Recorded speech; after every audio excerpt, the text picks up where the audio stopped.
ভারত শাসিত কাশ্মীরে ফের বিতর্কিত কর্মকাণ্ড শুরু করেছে ভারতীয় কর্তৃপক্ষ। শ্রীনগরের গুরুত্বপূর্ণ অনেক রাস্তা ও এলাকাগুলো পুরোপুরি বন্ধ করে দিয়েছে কর্তৃপক্ষ। 2019 সালে নরেন্দ্র মোদীর নেতৃত্বাধীন ভারতের কেন্দ্রীয় সরকার জম্মু কাশ্মীরের স্বায়ত্তশাসন বাতিল করে দেয়।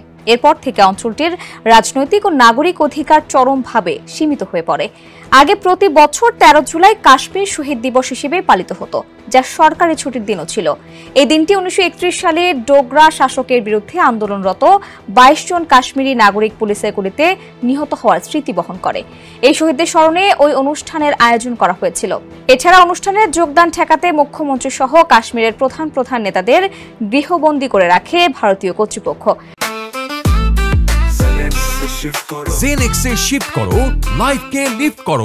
রোববার এক প্রতিবেদনে এই তথ্য জানিয়েছে সংবাদ মাধ্যম টিআরটি ওয়ার্ল্ড। সংবাদ মাধ্যমটি বলছে, রোববার সকালে শহরের বিভিন্ন স্থানে বিপুল সংখ্যক পুলিশ ও আধা সামরিক বাহিনী মোতায়েন করা হয়। বিশেষ করে খাজা বাজার এলাকায় প্রবেশ একেবারে নিষিদ্ধ করে দেওয়া হয়। এদিকে কাশ্মীরের মুখ্যমন্ত্রী ওমর আবদুল্লাহ অভিযোগ করেন, তাকে বাড়িতে আটকে রাখা হয়েছে।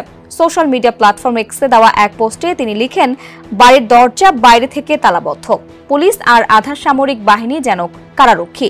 তিনি আরো বলেন, শ্রীনগরের বড় বড় সেতুগুলো বন্ধ, শুধু মানুষকে একটিমাত্র ঐতিহাসিক কবরস্থানে যেতে বাধা দিতেই এই ব্যবস্থা।